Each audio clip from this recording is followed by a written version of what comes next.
The legends of the podcast have been told for 10,000 years. Every generation the details change, but at the center, there is always harmless phosphorescence.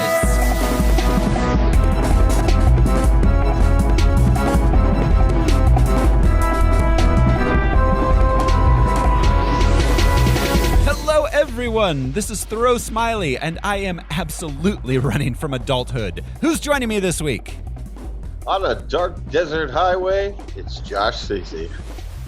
I'm Brian Lesh, and I'll have the beef because it's all you have, right? Every day, from sun up to sundown, I was taught every possible way to bore a man or woman. I'm Alaric Weber. And this is Harmless Phosphorescence. It's the podcast where we watch every theatrically released full-length live-action superhero movie ever made. We gather some research into the production and the source material, and we tell you all about it. The show is brought to you by our patrons. Patrons like executive producers Michael Beckwith and Atticus Burkett. You can be a patron too. Just go to patreon.com/harmlessentertainment. We got a lot of bonus content there. We got Star Wars shows, holiday shows. We just did Jingle All the Way. We put that up there because it was recently the old Yule time. We got a lot of music shows. $1 a month is all you need. This month, we're going to be putting up 1992's Francis Ford Coppola's Bram Stoker's Dracula. So that'll be coming later this month. That's a lot of possessives. It is. It is, but Dracula's a possessive kind of bro. Patreon.com/harmlessentertainment. Check it out. This week, though, on Harmless Phosphorescence, we are watching Shang Chi and the Legend of the Ten Rings. Throughout my life, the 10 rings gave our family power. If you want them to be yours one day, you have to show me you are strong enough to carry them.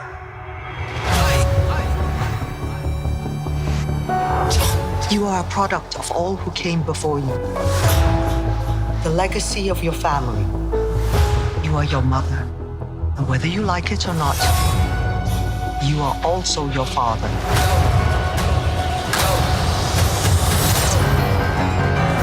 I told my men they wouldn't be able to kill you if they tried.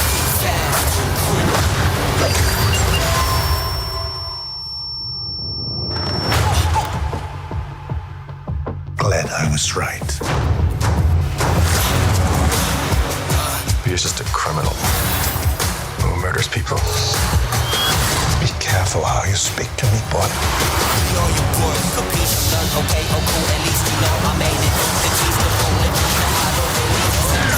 I thought I could change my name, start a new life. But I could never escape his shadow.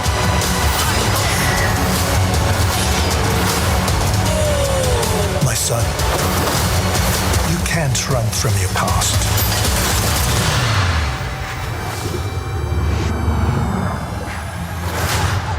Is this what you wanted?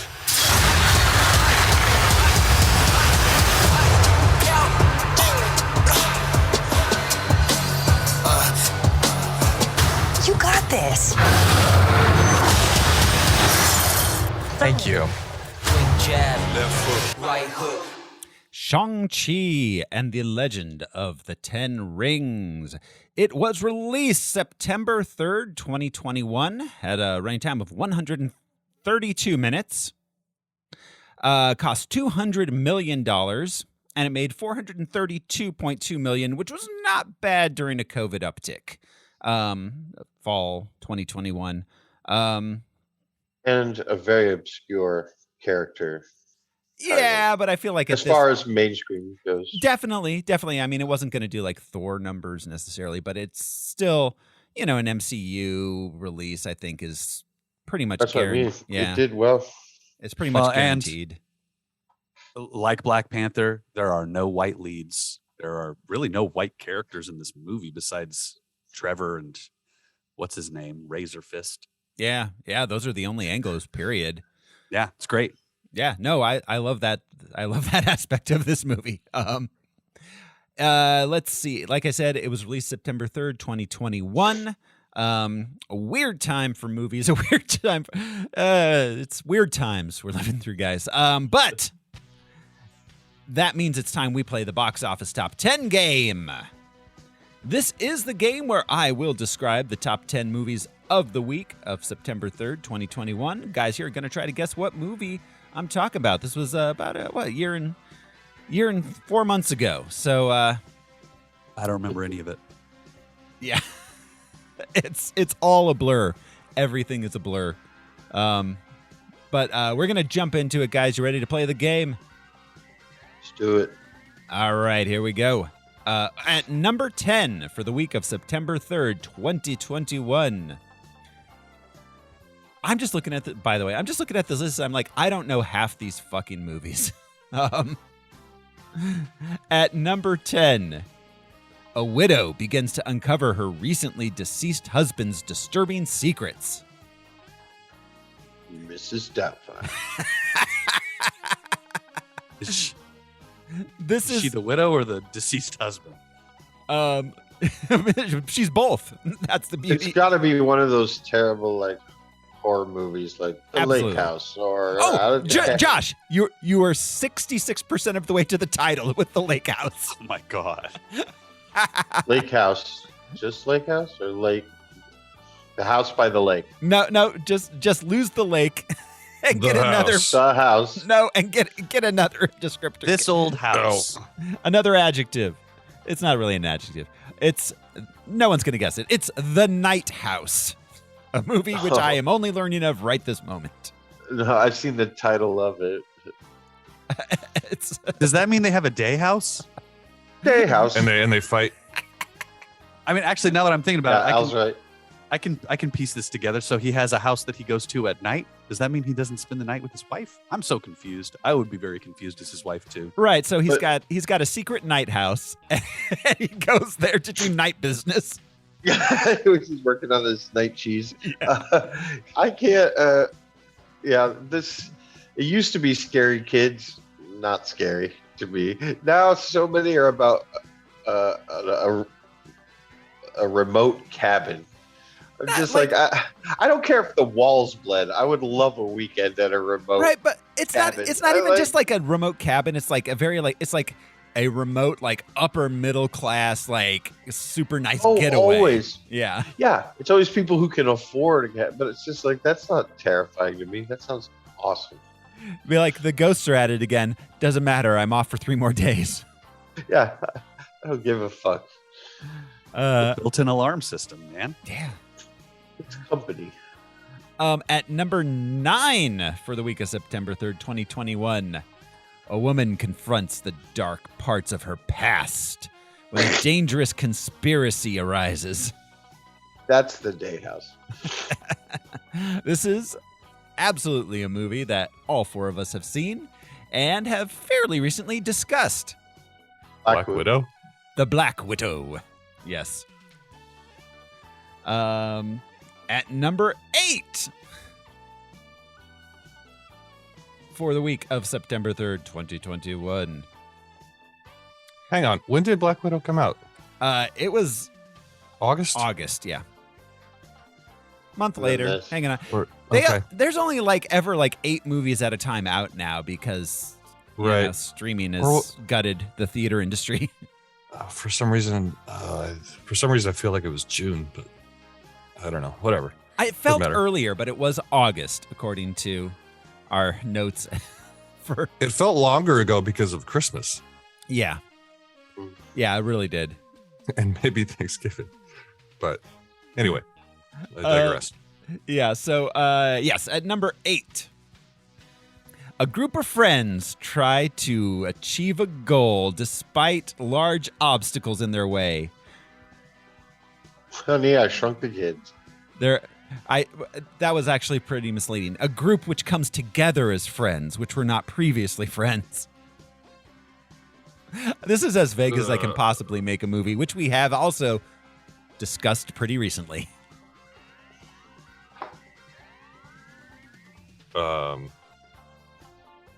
Huh.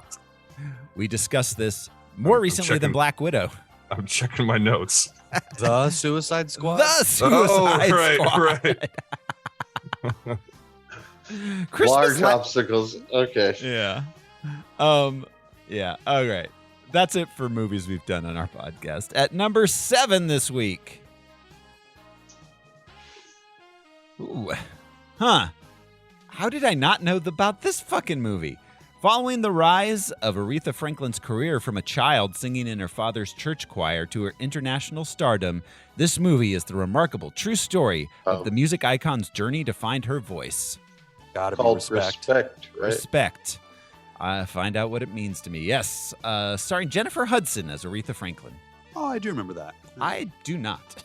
Yeah, even a little bit. I remember when it came out. I haven't seen it yet. I want to see that and the Whitney Houston movie. At number 6 this week. In the years following a deadly home invasion, a family lives in quiet solace until their past catches up with them. Home The Alone Invasion House. Home Alone. 4. It is a sequel. It's a 2. It is a horror. What was the Quiet movie? Yeah. Quiet Place. Oh, it's a No, no. Krasinski. Not that one. No, not that one. I guess that's not a home invasion. It's a Those are different aliens. quiet movie. It's a different quiet series. Hush. It's Hush 2. It's Don't Breathe 2. Oh. A series I have know nothing Don't about. breathe. Don't Yeah. breathe. It's about a guy. The worst advice. He's been in lots of horror movies, so horror fans know. But anyways, he's blind, but he's like an old badass veteran, and like his house is booby trapped, and he has like. Yeah, Is that the so guy from Avatar? The bad guy? Maybe The sergeant? You're asking the wrong guy. Or colonel. He's a colonel, I think. I don't know. He's an older white guy, kind of intense. Like we've all seen him, but I don't know. I think his name is Steven, the actor. I can't think of his last name. Not that it matters. No. Anyways, it's kind of an interesting movie as far as that, B horror kind of shit. It always goes. reminded me of Stephen Hobo Lang, with the and shotgun. that is him. Stephen yeah, Lang. that's the Avatar Yep. dude. Yep. Yeah, he's been acting for decades. He's the guy you got he was Arlie Ermey's it's like the third Or choice if you Robert- couldn't get Arlie Ermey. Or Robert Patrick. Yeah. Anyways, at number 5 this week at the box office top 10. A small riverboat takes a group of travelers through a jungle with dangerous animals and reptiles with a supernatural element. Jungle Disney's- Cruise? Yeah. Jungle I was Cruise. gonna say Yes. First Blood. Don't go up that river. If you go up that river, you'll die. As Jude and I went to Disneyland last year, and on the Jungle Cruise, there were like 4 times where the cruise guy, the guy that ran the boat, was like, okay, we're stopping here for a second. There's one of our most popular attractions, and there was just nothing but like a cliff. And he was like, "It's The Rock." I always thought that would be the best gig at Disneyland. The Jungle Cruise, Like, yeah, that just would be perfect. Mad off the cuff jokes. That would be perfect constantly. for you, Josh. Like just puns and dad jokes for days. Yeah, I'd love it. Would totally work for them. Yeah. At number 4, I'm gonna toss a name out here. None of us are. It's gonna mean nothing to any of us. Ryder and the gang are called to Adventure City to stop the mayor from turning the bustling metropolis into a state of chaos. This is a children's movie, I'm guessing. Yes. It's like Zootopia 2 or something. No. It's far worse than that. The Croods, the new mayor. It's the film debut of a popular children's television show. Blue's Clues? No. Ben 10, the movie. No. Think Blue's Clues is about the age, but this is no Blue's Clues. All right. As a dad who's watched many Paw a clue Patrol. that is blue. Paw Patrol the movie. Yep, you Paw got it Patrol, out. Yeah. Paw Patrol the movie. Mayor Humdinger, by the way. They Paw have a live Patrol. show now. A live show? Yeah, Like they a have stage show? Uh-huh. They do. What, on stage? They're giant dog costumes with people like sticking out the top, and their front legs are the Are you shitting me? the dog's front legs are the human's back legs, so they dance. But yeah, they're all the dogs. There's a human person sticking out the. So there are two Back. audiences for this stage play: children and furries. Yeah. Is there an animal control character? I know that they're all like civil servants in one way or another, right? Yeah. But, oh, yeah. There's animal control in there, little. Oh, right, the dog catcher dog. Yeah. Oh, is there one? Yeah. I don't know. Yeah, no. They've got like they're basically like a village people of dogs. We've got the fireman and the cop and the medic, and there's one that's sea rescue. And it's like how often there's always a canal. Surfing dogs are real, man. Yeah, look it up. At number 3 this week, a bank teller discovers he's an NPC inside a brutal open world video game. Well, extra guy, extra man, or something. Close. Free guy. Free guy. Free guy. I Yeah. like this. I thought it was dumb and fun. I haven't seen it yet, but I keep intending to. It's Grand Theft Auto starring Ryan Reynolds and what's her name, Villanelle from Killing Eve. I mean, that's hilarious. I mean, Yeah, exactly. It's all you need for a plot. Have any of you watched Bullet Train yet? Yes. I liked it. I liked it a lot. I love, Ryan Reynolds cameos. Oh yeah. God. Taika is the villain in Free Guy, Perfect. and he That- plays it like the Emperor, like Palpatine, and it's hilarious. The amount of Taika Waititi is the hardest working man in show business right now. The amount of He's one of projects them, yeah. that motherfucker has going is insane. I saw him at one point talking. Maybe it was one of those Vanity Fair, like Googling yourself kind of things. But he was talking about he just shows up. He's like, they don't tell me what to do. I just show up the day of and do the thing.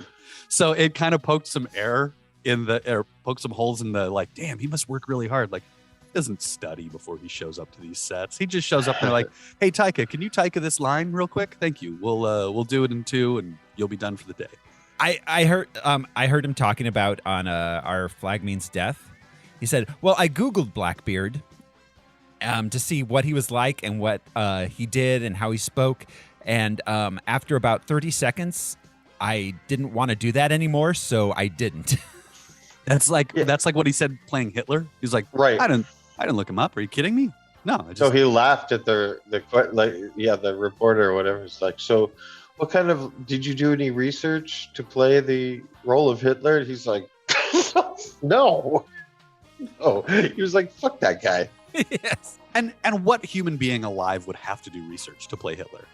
Well, right. You're right. Yeah, You know, it's it's an one innate- of the it's an most innate recognizable question, like figures. Is Hitler. You can't Yeah. you can't do like a nuanced, realistic portrait of Hitler. Nobody wants that. but he wasn't a nuanced man. No. Quite the opposite. Yeah. All right. At number 2 this week, the week of September 3rd, 2021. A legend returns to a now gentrified Chicago neighborhood from where he first came. Legend. The tag line for this movie is "Say it." Shazam!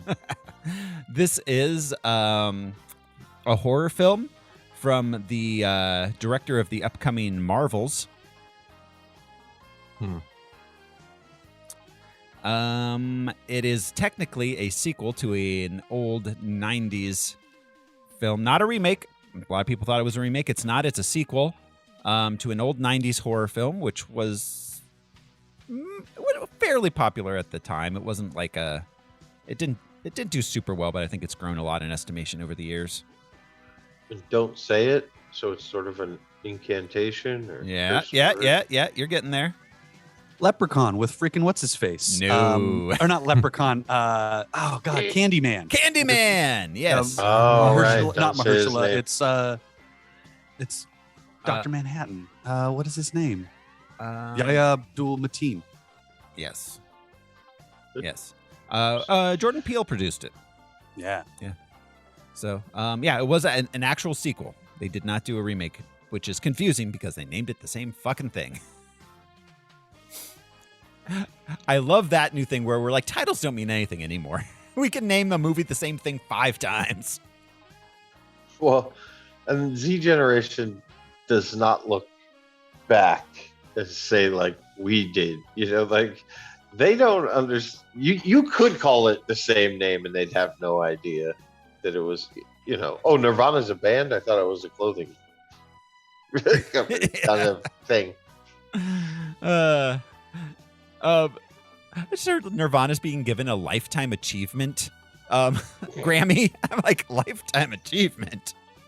I mean, I know they have a heavy and long shadow by which many bands operate under, but they didn't have much of a lifetime.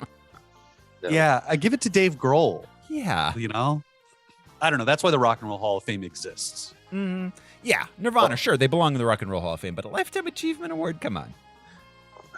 That fucking what's his face who's living off the bass player Chris Novoselic. Yeah, Chris Novoselic.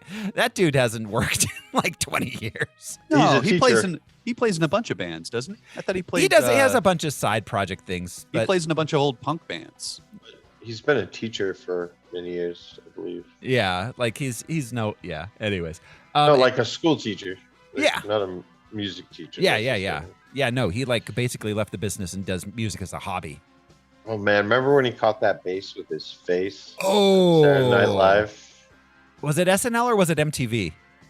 Maybe it was MTV, the musical, or Yeah. maybe it was that. But Yeah, he threw it up and threw it his just bass so high, bam. and then he went to catch it, and it caught him in the fucking mouth. that's gotta fucking hurt. He hit the ground. Yeah.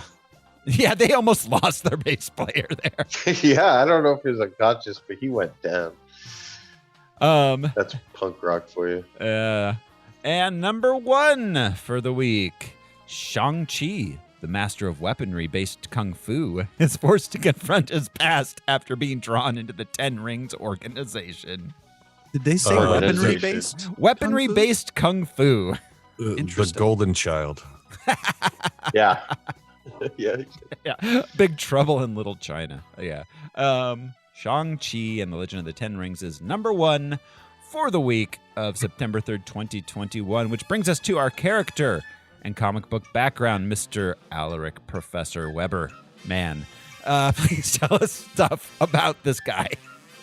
Sure thing. Shang-Chi, full name Zhang Shang-Chi, is a Marvel comic superhero created by Steve Englehart and Jim Starlin. I don't believe he had that full name at the beginning. We'll get there. In the early 70s, Englehart and Starlin approached DC Comics with the idea to adapt the television series Kung Fu, which was owned by DC's parent company, Warner Communications. DC declined, believing the popularity of the show and the martial arts genre would not last. The duo next went to Marvel, pitching an original Kung Fu-based comic. Editor-in-chief Roy Thomas agreed under the stipulations that they would include pulp villain Dr. Fu Manchu, as Marvel had the comic book rights to the character. Like he was a doctor? Yeah. I mean, everybody in Marvel is a doctor, Yeah. but Fu Manchu was a doctor. Medical school in the Marvel universe must be wild. Yeah. Or hella cheap. I don't know. Yeah. But they kind of sort of created the Mandarin to that effect. Instead of calling him Fu Manchu, essentially that's what he became. Yeah. Marvel had acquired the comic book rights to that character from Sax Rohmer. Was the creator of the Fu Manchu universe. Pulp Fiction wise. The other stipulation was that the protagonist would be half white. Of course. Yeah, of course. So they developed Shang Chi, a master of kung fu, introduced as a previously unknown son of Dr. Fu Manchu. Shang Chi first appeared in Special Marvel Edition number 15, December of 1973. He appeared again next month in number 16, and with issue 17, the publication was retitled The Hands of Shang-Chi, Master of Kung Fu. Artist Jim Starlin left the series after number 17, replaced by Paul Gulacy, who then modeled Shang-Chi's appearance after Bruce Lee. The only Asian guy we knew in the 70s. While Shang-Chi was an original creation, the series featured several supporting characters created by Sax Rohmer, including Dr. Fu Manchu, Sir Dennis Nayland Smith, Dr. James Petrie, and Shang-Chi's sister, Fa Lo Sui. The book became very popular and rode out the martial arts genre craze, lasting until issue number 125 in June of 1983. So let's see, it was 73 to 83, 10 years. The character would continue to appear in one-shots, miniseries, and team-ups over the decades, including he was a main character on Heroes for Hire for a while and in the Secret Avengers. At some point, Marvel lost the rights to Dr. Fu Manchu, so in 2010, they renamed Dad Zheng Zhu, stating that Fu Manchu was simply an alias for his villainous dad. Thus, the name Zheng Shang-Chi, and his half-sister Fa Lo Sui was renamed Zheng Bao Yu. It's interesting that they made him just, yeah. My alter ego is just a super racist name. I chose it myself. No harm, no foul. Right. Described as the greatest martial artist alive, Shang-Chi has been trained since birth to be the ultimate fighter in various unarmed and weaponry-based wushu styles. Let's see. Got a little turned around here. It was in very recent comics, 2020. Very recent comics, 2020 and after. Shang-Chi. So the series was rebooted. There was a 5-issue miniseries and then an ongoing series authored by Jean Luen Yang. It's harder to say an Asian name when it begins with an Anglo name. Yeah. Because I want to I want to Easternize the first name, Gene. Anyway, Shang-Chi would discover he inherited psionic abilities from his mother, Zhang Li. What is psionic, Al? I don't remember. Psionic, the psychic type powers, mind powers. Telekinesis falls under psionic powers, telepathy. So it is a larger umbrella. Yeah. Things. Oh, okay. That makes sense. So let's, he inherited psionic abilities from his mother. He would assume leadership of his father's 5 Weapons Society and acquire the 10 Rings weapon. Up until this point, the 10 Rings, as we see them in the movie, did not really exist. The Mandarin had 10 rings, but they were on his fingers and thumbs, like Brian was waving around. But they had different functionality than the rings we see. The 10 Rings, as we see them, were original to the movie and later integrated into the Marvel Comics universe. Well, and that's a martial arts training tool.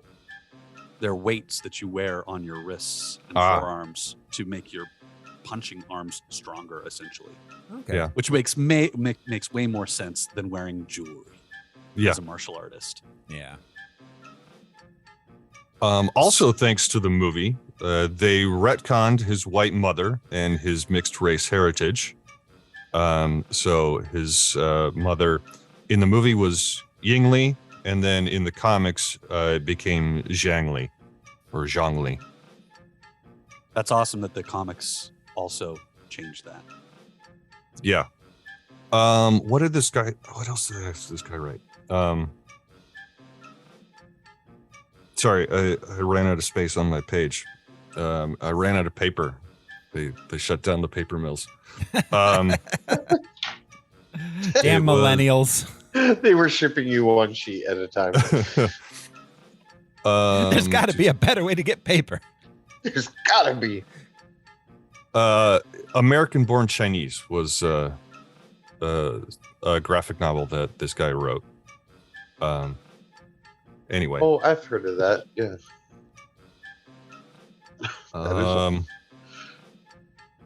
But yeah, it's nice that they, took away the half white stipulation after all these years. Yeah, we're getting there. Yeah, slowly but surely. The halfway stipulation. We're acknowledging that the rest of the world exists. Begrudgingly. Yeah. Well, yeah, and the most populous part of the world, too. Yeah, no, I know. More people live in China and India than the rest of the world combined. Right. And officially, more people live in India than in China now, which is crazy. Wow. Current events. I didn't know they passed him. Yeah. So the 10 rings granted Shang-Chi superhuman strength, speed, durability, and stamina, gave him the powers of flight, projectile attacks, and chain generation, mystical energy generation, manipulation, and projection, and portal creation. I think we're going to get the portal creation thing in the future. Yes. Too. Yeah. I think that's what the post-credit scenes have to do with, and I think they tie into the upcoming Quantumania. Well, yeah, the thing with the beacon, especially with the Quantumania, sending a signal stuff we've got. Yeah, that seems we're Kanging it. I was going to say there's a fan theory that Kang created the 10 rings. I'd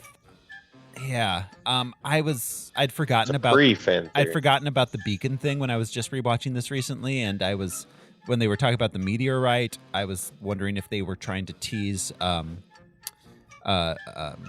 adamantium, because that was also a meteorite thing. But yeah. Yeah, I read a theory that that's going to tie into the celestial that's half. Adamantium was a meteorite thing, Thoreau? Sometimes adamantium has been much like vibranium. Vibranium. Typically, adamantium is an alloy of vibranium and iron. Yeah, I always thought of it as a synthetic. It's an alloy. Vibranium. But there's that scene in Quantumania that's coming up where Kang's on that platform, and there are rings that look suspiciously like the 10 rings. They're a different color. They're blue like him. But yeah, that's the up and coming theory is he created it as a way to transport to the multiverse. Well, and since Shang-Chi has, I think they verified he's going to be in the next Avengers one. He'll be in Secret Wars for sure. Yeah. So, yeah, and I mean, Kang seems to be the guy that they're building up to be the new Thanos. So I had mentioned the 5 Weapons Society. That referred to there were five sets of heavenly weapons of Ta Lo. The others being the 1 hammer, 2 swords, 3 staffs, and 9 daggers. And a partridge in a pear tree. And 10 golden rings. Yeah. You got caroled. Bam. Sounds gross. And I'm done. All right. Not if you know Carol. Dweller in Darkness and Razor Fist are from the books as well. Yeah. And the Mandarin. Yes, of course. Yes. Who we've seen. Yes, we technically have the Mandarin in this movie again. Yeah. And I love the way they tie that in. It just makes so much sense. That was early 2000s, right? Where they shifted away from Fu Manchu and towards the Mandarin, right?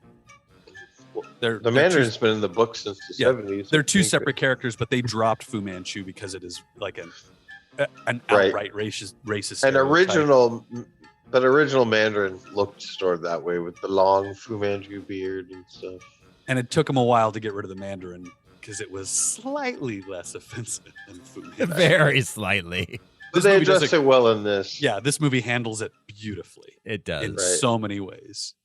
All right. Thanks, Al. That brings us to the production of the film itself. This movie has a screenplay by Destin Daniel Cretton. And David S. Goyer. No. Who, let's see, he has writing credits on something called Short Term 12, 2017's Glass Castle. He is a movie called Just Mercy, which looks like it has Michael B. Jordan in it. And Short Term 12 is about the foster care system. That movie was a hit. It was okay. An art house kind of thing. Huh. I haven't heard of that one. And he is writing on the upcoming Avengers, the Kang Dynasty. We also have a writing credit from Andrew Lanham, who, let's see, he has writing credits on The Shack, The Glass Castle, Just Mercy. Yeah. Yeah, I think they're writing partners. Yeah. They do the audio commentary, and it's really fun hearing them. Oh, okay. Yeah. And then also, Dave Callahan has a writing credit on this one. Dave Callahan, let's see. He wrote The Expendables 1 and 2. He has a writing credit on the 2014 Godzilla. He did some rewrites on Ant-Man. The Wonder Woman 84 he has a writing credit on. And he has a writing credit on the upcoming Across the Spider-Verse. Again, I'm pulling from what I got from their audio commentary. I think that he was the one who turned the action sequences into more cohesive story structure elements. Instead of them just being like a fight. Like, how does this thematically match the story? That makes sense. Each big action, there were like 3 big action set pieces, 3.5, 4, and each one very much was of its time, place, and story beat. And it was directed by Destin Daniel Cretton, who we spoke of as a writer. Short Term 12, he was also the director of that, Glass Castle, Just Mercy. And he is directing the upcoming Kang Dynasty. Oh, wow. Yeah. It's going to be really cool. Yeah. Our stars. Well, okay. Well, let me talk about the development a little bit first before I get to the cast. Stanley was, of course, pitching this as he was pitching every single character he owned throughout the 80s and 90s. I cannot imagine what a 1980s Shang Chi film would have looked like. It would have been messy, to say the least.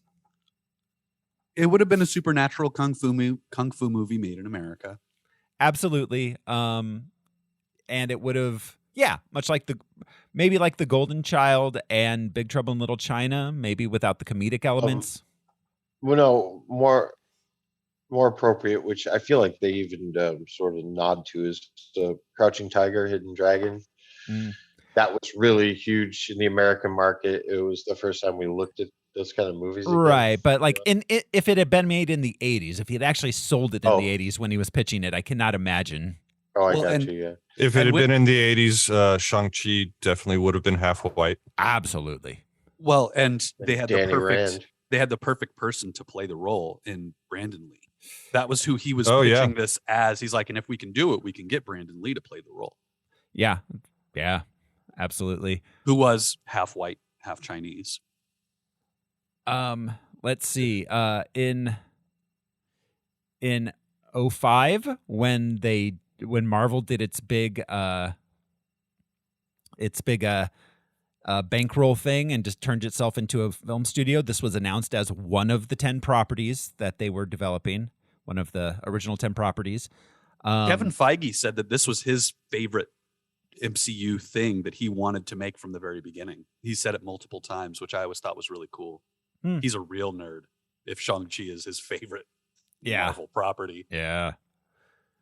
Of course, it took a while for them to get to this. Obviously, we saw the 10 Rings and the Mandarin in Iron Man 3. They did tease the 10 Rings in the first Iron Man. In 2018, they decided to fast track the development of the film. And basically, it probably would have come out a year earlier if it had not been. Most things would have come out a year earlier if it hadn't been for COVID. But and this got fast tracked on the success of Crazy Rich Asians. Exactly. When that was financially like more than viable, but like a box office smash hit. Like, oh, we should do that. Exactly. We should make it happen now. And Awkwafina was one of the first to sign on to this film. Which I think it's kind of cool that she was the tentpole actor for this movie. Yeah, she was big when it was. Oh being made. Yeah, she was hosting SNL and which like brings Nora us from Queens. Oh, Nora that wasn't from out Queens. yet, right? Yeah, Yeah, I think it was was 2000. Was that 2020? 2019? I thought that's what caught our attention. Was that show? that was definitely the show that was it? No. Girl Code. Mary plus Jane. No, Nora from Queens didn't start till 2020. Crazy Rich Asians is what blew her up. But she was in that the same time. Oh, she was in Ocean's 8 at the same time too. But yeah, so Awkwafina, of course, stars as Katie. She let's see, she was also in Jumanji: The Next Level. She's of course going to be in the upcoming Shang-Chi sequel, which may happen at some point. Her and oh Lord, what is her name? It is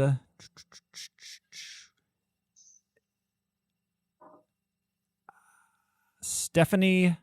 Oh my God, I'm going to say this name. I'm very sorry for how I'm going to say this name. Stephanie Su, who is plays the lawyer that they're talking to, the lawyer friend, the gal from Everything Everywhere All at Everything Once, right? Everywhere All at Once. Michelle Yeoh? No. Stephanie Su. She plays the lawyer friend that they're talking to in the restaurant. Yes, she's the daughter. Yeah, and the daughter from Everything Everywhere All at Once. IMDb has a pronunciation. Pronounced shoe. Shoe. Thank you, Al. Wikipedia did not. They usually do. A really big shoe. Stephanie Shu. I first saw her in Miss Maisel. Oh yeah. Yeah, she's really good in that. She's recurring. It's still going on, so she is really good in that. She's also in Nora from Queens. But her and Awkwafina, by all accounts, being the only two comedic Asian actresses of the same age in Hollywood, apparently. I've heard her talking in interviews about how they audition for every single role the same. Like they both, like if there's a show that needs a somewhat comedic Asian woman, they're both there. they've. It's not surprising. Makes me think of what's his name from Ant-Man. Michael Pena. Yeah, he's in everything. I just saw a Twitter conversation with Camille Nanjiani, Cal Penn, and I can't remember the name of the third actor, but he's another. Oh, the nerdy guy from Big Bang Theory. Oh, that guy. I thought you were going to say Dev Patel. Not Dev Patel, but like the three of them, like Camille Nanjiani was like, there may come a day when I'm not mistaken for another Indian actor, but today is not that day. And then the dude from Big Bang Theory was like, well, if that's the case, I owe you a weird half hug, a half a beer, because I've taken credit for what you've done many times. And Cal Penn was like, yeah, I also am owe you guys. I'm mistaken for the both of you all the time. And then Sarah Silverman jumped on and said, why do you have 3 accounts?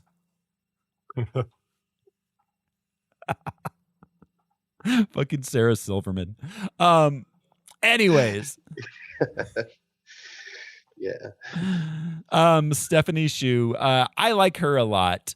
I really, really like Everything Everywhere All at Once, and I really like her in it. Both her and Nora. What is Awkwafina's last name? Nora. Something. She branded herself well with Awkwafina. Yeah, she's just Awkwafina. But the two of them both have a similar ability to be very funny. Nora off the Loom. cuff. Nora Loom. Yeah. But also, they're able to draw on some of that dramatic, empathetic kind of thing too. And it's neat to see somebody who's just considered funny. Yeah. Be emotional in a moment without being sad. Yeah, absolutely. No, they're both very good. Let's see, as Zhu Zheng. I'm starting already.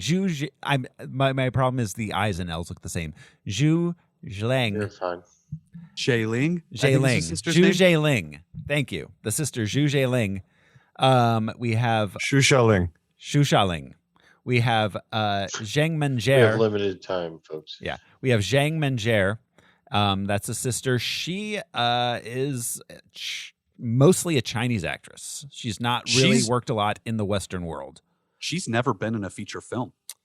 She has never been in a American feature film. Western. She has been in a number of Was she? Chinese feature films. Yeah. Because when I was listening, I don't think she'd ever been in a feature film. These guys were talking about her on the audio commentary. She's awesome in this. Yeah. Oh, I'm sorry. Theater. She did a lot of Chinese theater. Okay. And some Western theater. She played Dodger in Oliver Twist. Oh, that's cool. Yeah. And she's in the upcoming new season of The Witcher with the lesser Baby Hemsworth. Yeah, little Hemsworth. Hem's not worth as much. Fala Chen plays Young Lee.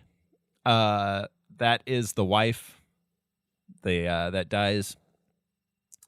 I guess she had just graduated from Juilliard before getting this role. Fala Chen? Cool. The wife, the mom. Yeah. Fala Chen. Wow, good for her. She's done a lot of work in China. Not much in the West. Florian Montanou as Razor Fist. In a universe full of interesting characters with fairly interesting names, we have Razor Fist. Razor Fist. Well, he's like Taser. Where does that Face. blade go? Yeah. Where does When it? it's retracted? I think it's nanotechnology or something. It's gotta be. It has to be, yeah. I didn't even realize that his name was actually Razor Fist until the halfway through my second viewing, which is technically my third viewing because I'd seen it a year ago. But yeah, finally I made the connection to the car that says Razor Fist on the side. It is I don't written know on if I every noticed that. surface of the car. It's on the hood, on the top of the car, on both sides. It's on the license plate. He really wants people to know he's proud of that name. He came up with it As himself. if you confuse him with somebody else. Right.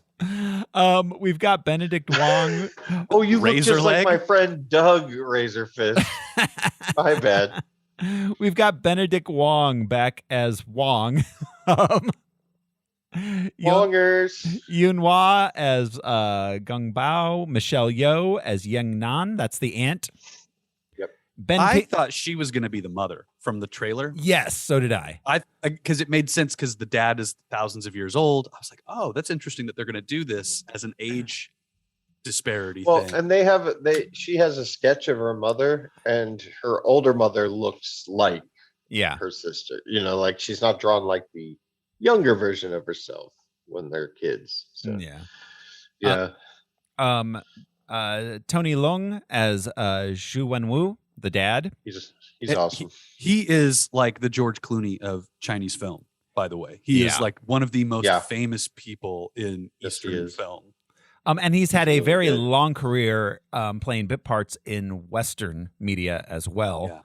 And he's played Japanese a few times. Yeah. I guess he was a big fan of the MCU. So when they asked him, he said, "Yeah," immediately. Yeah. He was in Hard Boiled, which if you haven't seen, fucking watch Hard Boiled. That movie is awesome. I heard Jackie Chan's going to be in the second one of this. Really? Oh, interesting. I would love that. Oh my God. The MCU is sucking like they're not. I don't mean sucking, but like the vacuum like a black is pulling hole, man. everyone. The gravity is immense. Didn't we already have Meryl Streep? Yes, I think so. No, well, Harrison Glenn Ford, Close. fucking like every Glenn Close. Harrison That's right. Ford's coming in. Oh, Glenn Close, but yeah. Ben Affleck says he's hoping to come in. Yeah. So, Zach Cherry is back from. He's in San Francisco now. Apparently, he moved from New York, I guess, or he's on a tour. He's on vacation or something. I love that actor gets a name drop before Sir Ben Kingsley. What character are we talking about? The kid on the bus with a phone? He was in Spider-Man. Oh, that kid. Yeah. Yeah, Ben Kingsley, of course, back as Trevor Slattery. And we haven't even talked about our star playing Shang-Chi is Simu Liu, who got his start as a stock photo model? As a stock photo model, yes. He is easy on the eyes. He's a photogenic dude. What's funny is he's talked about how in China they're kind of angry about him, and this film didn't do well because they consider him to be ugly. He's considered to be ugly in actual China. He has broad features. Yeah. So I don't, it's just interesting the different beauty standards in the West and there. Well, and this wasn't even released in China. Mm-hmm. Or at least in theaters. Yeah. I'm sure you can find. Yeah, absolutely. Yeah. He kind of came to prominence in Kim's Convenience. He was the star. Which is hilarious, but also has a very sordid history of racism. Yeah. On set. Yeah, I've heard, which is interesting for a film that's British? centered around. It's Canadian. Yeah. For a film centered around like the immigrant experience. But written by white people. Yeah, Directed of course. by white people. Of Produced course. by white people. Starring Asian people. Yeah. Yep, of course. I think the mom had cancer, and they're like the prominence of cancer in Asian women is very low. I think that was the plot point, that they were all like, "Why are you doing this? This doesn't even make sense. Use these 7 other things." I really enjoyed Kim's Convenience though because of all their performances. I never saw. I've watched a few episodes, but yeah. Oh, by the way, Florian Montanou, Razor Fist, is mostly a boxer known as Big Nasty. Oh, which heard that name. Yeah. He also plays Victor Drago in Creed 3. Really? Yeah. And he's in the upcoming Borderlands movie. Huh. I didn't know they were making a movie of that. Yeah. We've got voicing Abomination. Tim Roth actually did some voice work for that. Cool. Yeah. That He did no mocap or like facial. No, he showed up in a stuff? booth for like 10 He minutes. just Vin Diesel'd it. Yeah. Yeah, absolutely. He's all, put that shit on Sean Gunn. I got things to do. Yeah. He was one of the best parts of She-Hulk. On this tie-in, yeah, it was just great. It's all like it's they all go right back connected. to this. Yeah. Yeah. Yeah. I love that this is the connecting thread for so many things too, without being ham-fisted connecting thread. Mm-hmm. And I also like the Wong as the Nick Fury character in this phase.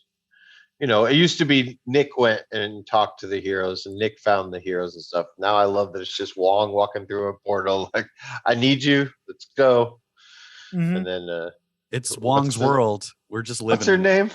With a Y, but not where you think. Madison.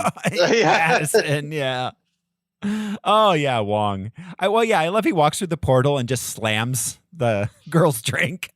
Yeah. He's a party animal. Yeah, Wong's the best. So that about covers it for our background on this movie. You guys ready to go ahead and just get into it?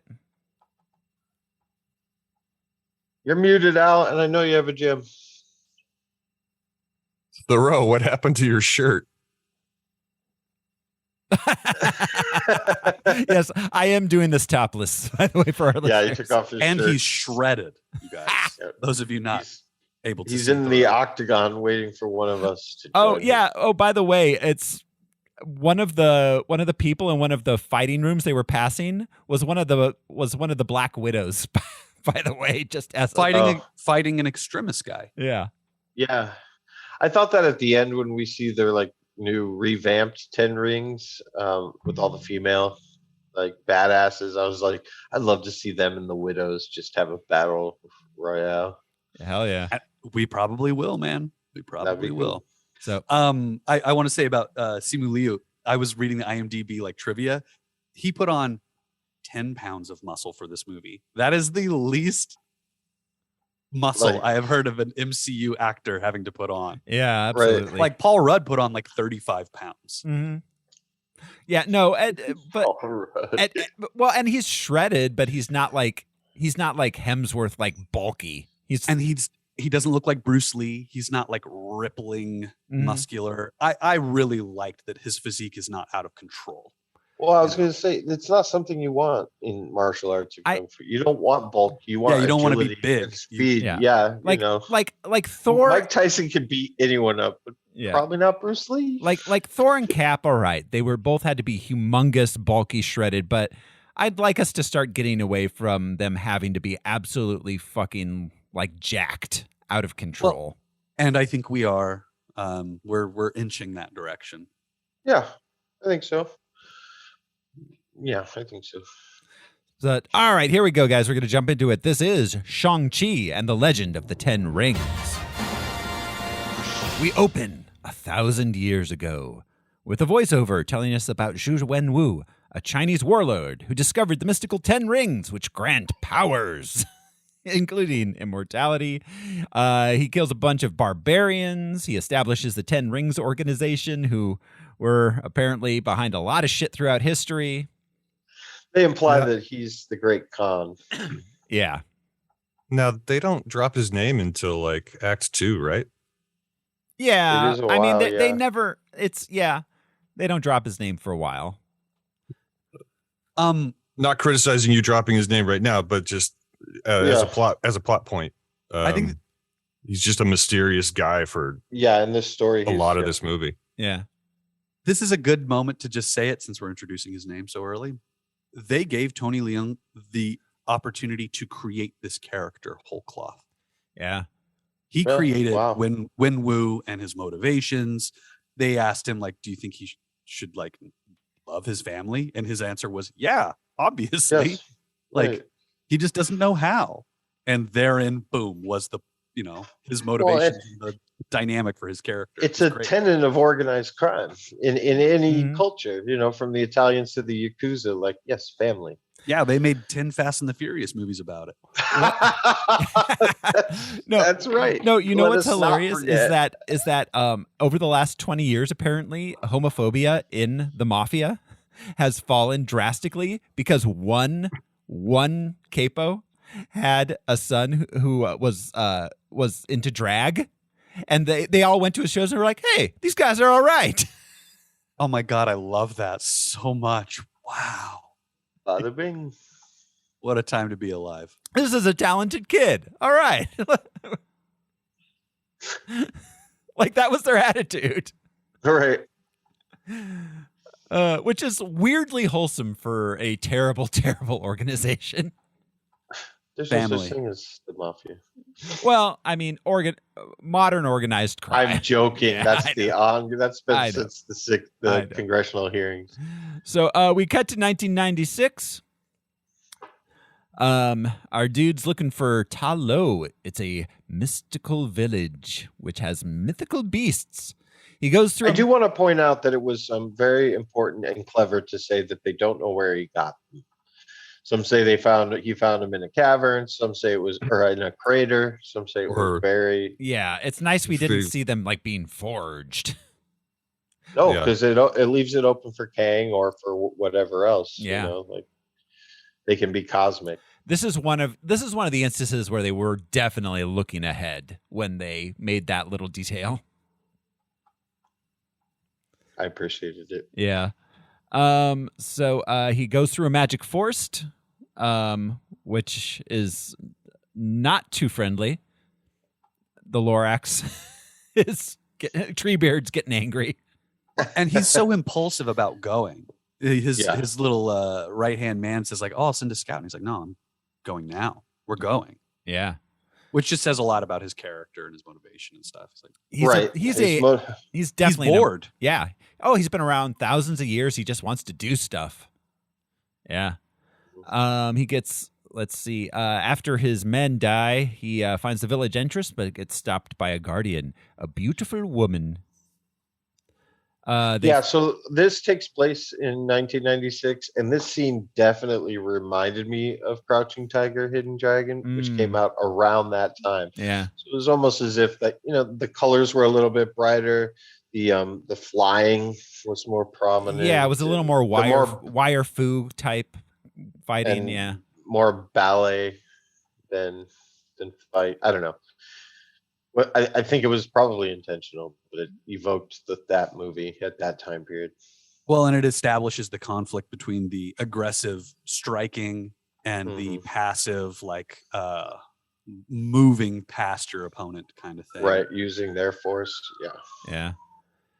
It was a cool scene. So yeah, they fight. They fall in love. The villagers reject him, so she chooses to go with him.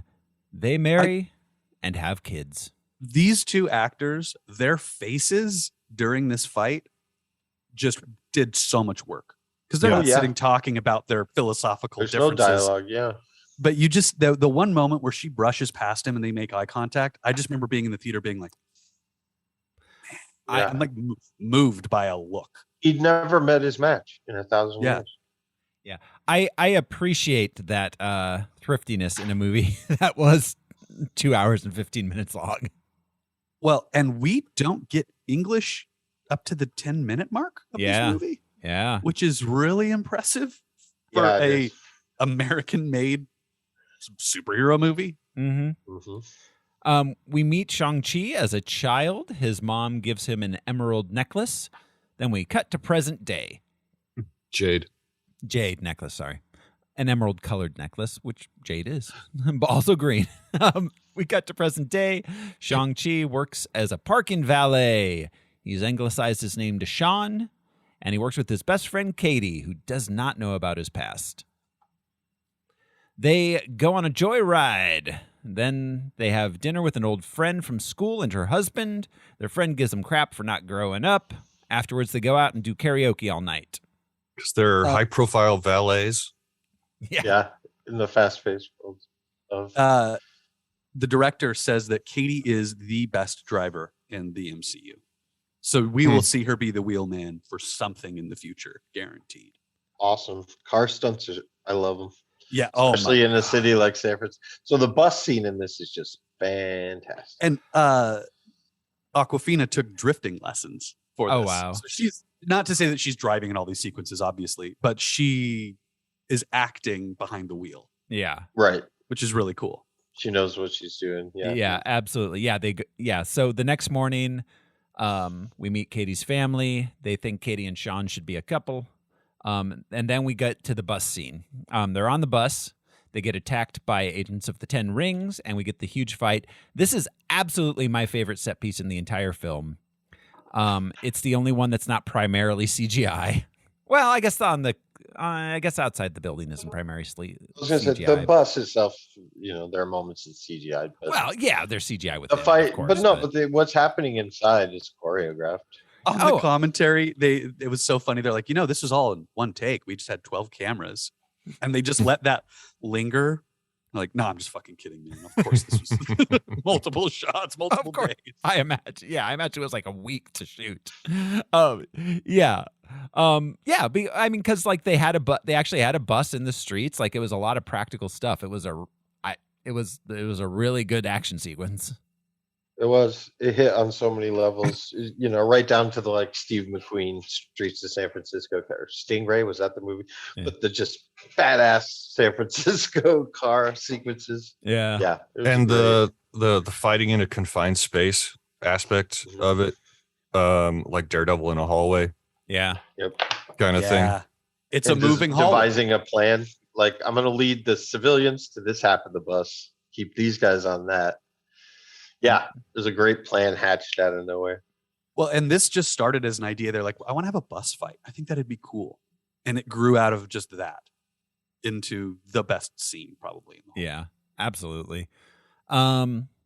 At the end, though, the Ten Rings... I'm sorry, and it's funny because we see them driving and obsessed with cars, and they're badass drivers in this, and then boom, we see them on a bus. They're just on a bus. Well, and her comment before they go to the bus, well, we got to go catch our bus. Yep. They had been in a car. Yeah. Yeah, so they do end up getting his jade pendant. Katie demands Sean tell her the truth, and he tells her that he has a sister and he has to go help her. He got a postcard from her earlier, so we got a hint as to how he knows where she is. He has a sister. He has to go help her because she has a jade pendant too. Katie insists on going with him. On the flight, Shang-Chi tells Katie his real name. It's not Sean. It's Shang.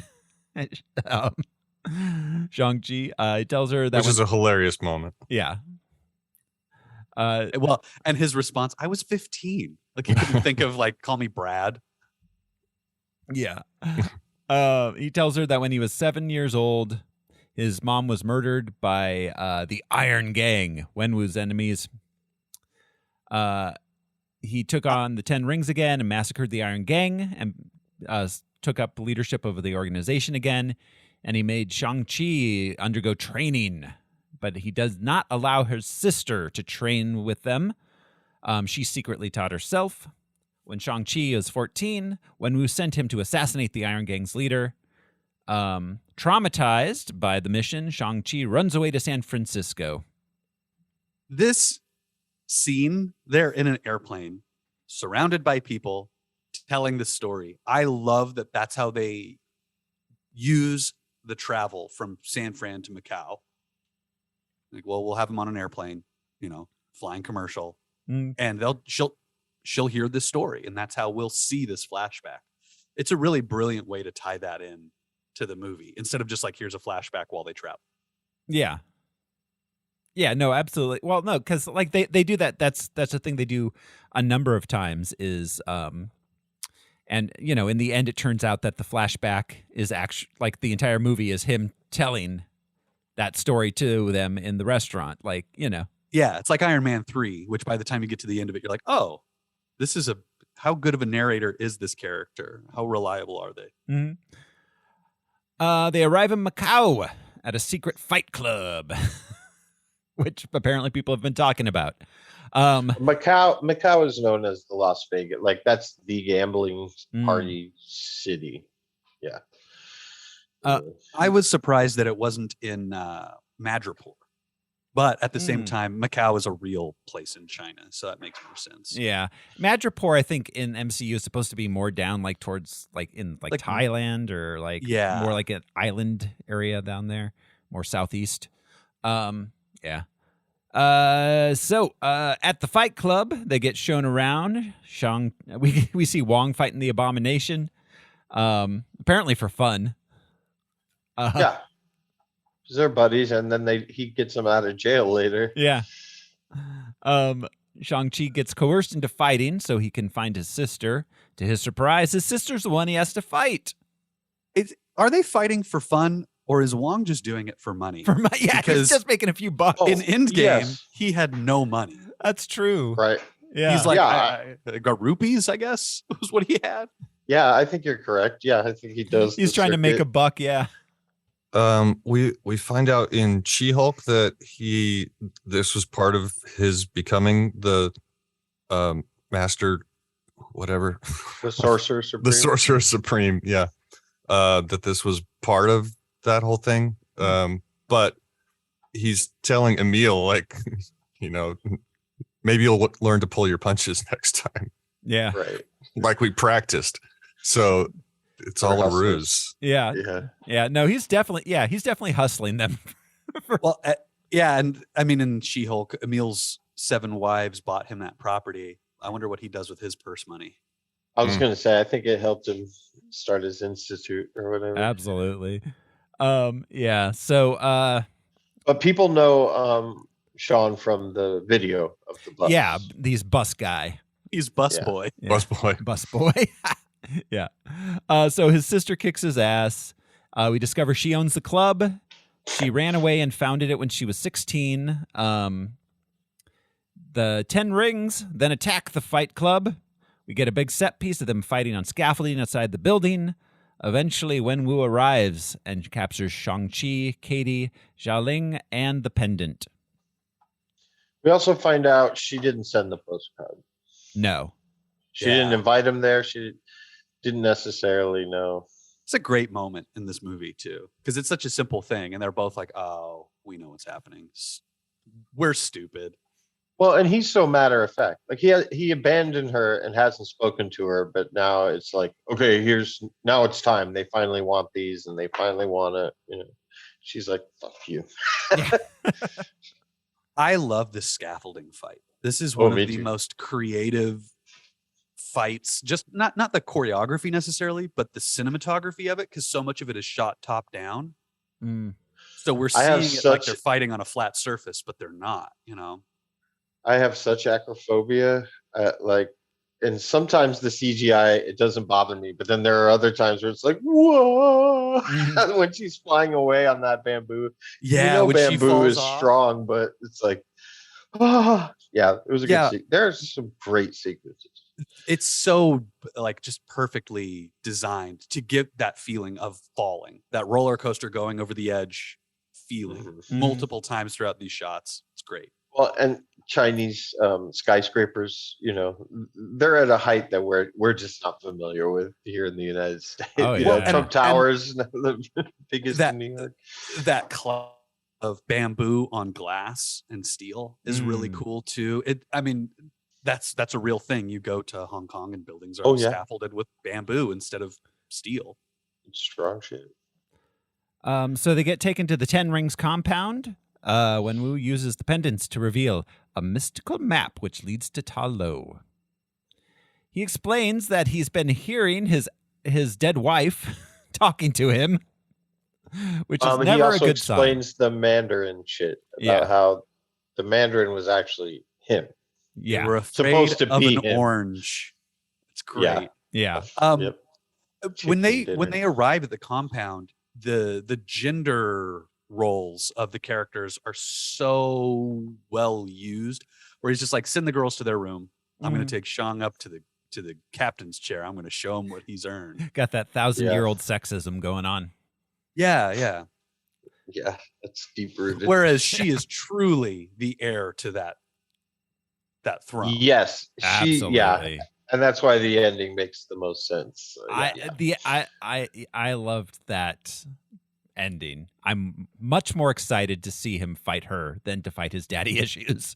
Well, and I don't know if they will end up being in opposition to each other. No, I they really might not don't. be. I they think may that this, come philosophically. They'll come at odds. Probably. yeah, I think there will be times where they run into some friction, but I think that the 10 rings will be very different moving forward. True. Yeah.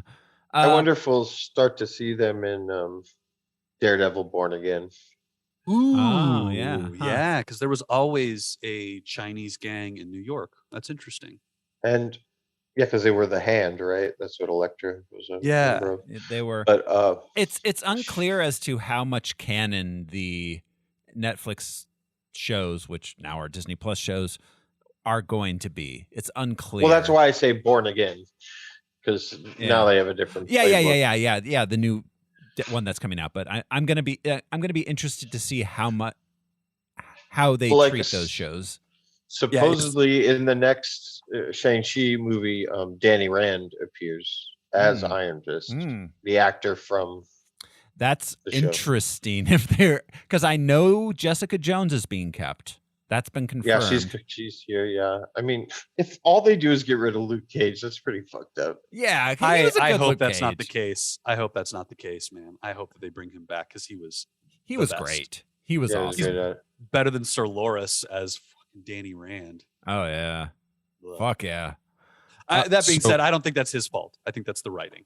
Absolutely. That Iron Fist was not a great show. Anyways, so it was at this point in the movie where we learn real quick, they just throw out Katie's Chinese name. Yes. I don't know if any of you guys looked at the link I sent you, and listeners, look it up on your own, because he has Wenwu has the line like names have great meaning. So that prompted me to look up her name, and there's a whole page of explanations of all their names, but hers, Chen, means like to lay out, to narrate, to explain, which is funny because she does a lot of explaining throughout the movie. And then Ruwen, the second character, means token made of jade, which is fun because jade is the MacGuffin of this movie. Right. Brings them together. And then the last character means like multicolored or patterned clouds. It was a bit of interest. Yeah, they mentioned her. Several people compliment her pants, which are brightly colored. Yeah. But yeah, listeners, if you have interest, look up, try and find that page with all their name meanings, because their names are very appropriate to their characters in this movie. Well, yeah, and she's a very colorful character in general, so multicolored. Right. Yeah. Yeah, literally and figuratively. So all right, they he tells them he plans to destroy the village if they won't release his wife, who he believes is being held captive in Talo behind a sealed gate. It's like, I'm gonna burn this mother down. Kooky. When Katie and the kids object, he puts them in a jail cell or a room. He imprisons them. He immediately bests both of his children. Yeah, immediately. Yeah, it's not hard. Yeah, and doesn't think about it. Doesn't have any remorse. It's like they'll figure it out. They'll see that I'm right. Mm-hmm. Very much a patriarchal view of your children. Definitely. And also just self-aggrandizing. Like, he hadn't seen his son in so many years, but he's just so confident in his training and his training. Like, I told him they wouldn't kill you if they tried. Yeah. Glad I was right. And it's just one of those things where it's like dad taking credit suddenly for the shit you accomplished since you last saw dad. There's a lot of real boomer shit there, yeah. Yeah. Like, I instilled you with those values by not being around ever. But that's such a real relatable dynamic between fathers and sons and daughters and fathers, really. Yeah. I'm glad for once one of these origin stories is finally touching on father issues. Yeah, I know. It's about time. Yeah. Well, find the woman. But honestly, though, to that point, this is the first time I think that it has immediately gotten to the dynamic of that, instead of just being like, my dad is mean to me because he's my dad. Like, there's love in that, instead of it just like, I'm your father, boy, listen to me. Yeah, this is more complex than any father figure we've ever really gotten. Like, and they never really reveal or hint that he hated his father. It was just, that was the final, like, I can't kill for him. Like, I just can't. Yeah, I don't feel like he hates his father. I feel like he has a lot of complex feelings about his father, and he doesn't want to be like his father. Imagine if all of our dads were 1,000 years old when they had us. Like, imagine the shit we'd have to hear then. The closest thing to this in the MCU is Thanos and Gamora. Yeah. Their dynamic. She clearly loves him, but does not like the things that she has to do for him. Yeah. Well, and he won't admit that, they raise them to be killing machines. They think that there's affection in there. It's like your old man, the only thing he ever taught you was hunting.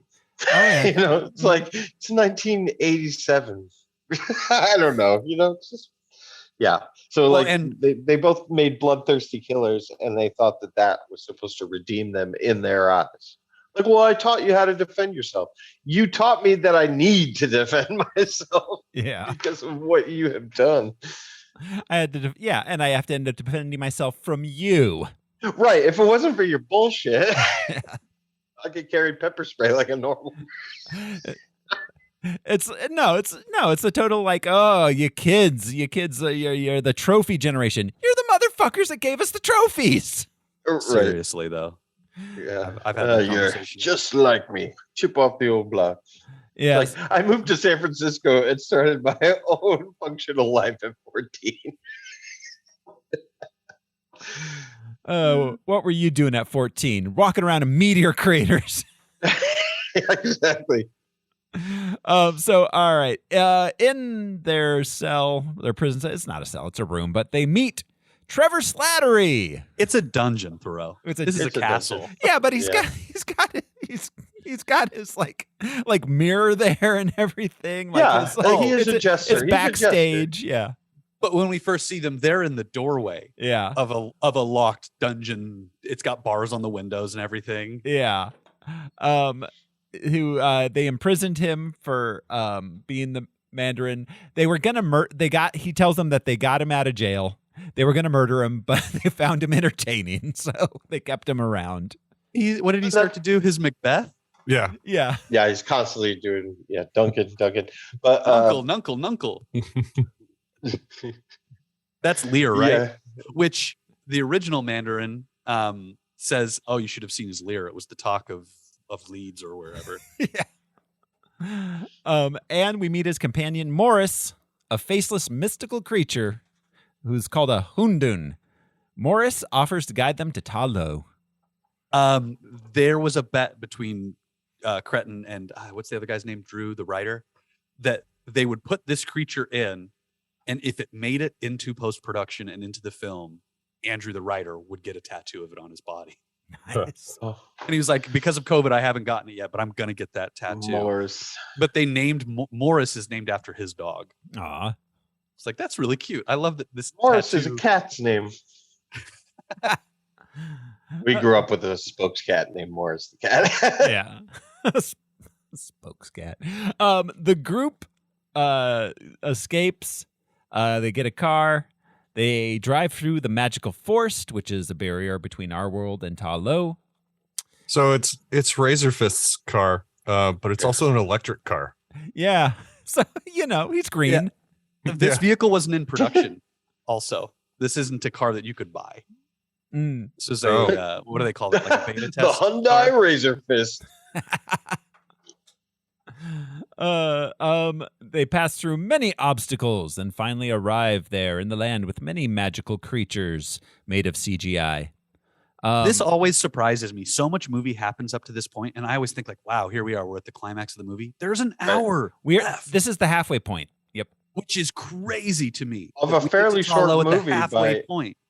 By Pretty MCU short standards. movie by MCU's. I mean, It's- no, it's barely- what did you say was an hour and what? 2 hours and 15 2 minutes. hours and Yeah. 15 minutes. We see several Pokemon. Yeah. The fox with the 9 tails is actually Was a it Pokemon. Vaporeon or something? it's named 9 tails. Oh. Well, and these are all mystical Chinese Right. creatures. The Pokemon is actually based on what's called a kitsune from Japanese folklore. Which, if you watched, what's it called? Lovecraft Country. The kitsune was terrifying in that. It was an incredible thing. In addition, It's funny that you mentioned Lovecraft because the original Dweller in Darkness, if you look him up, he almost looks like a Cthulhu, Lovecraftian type character.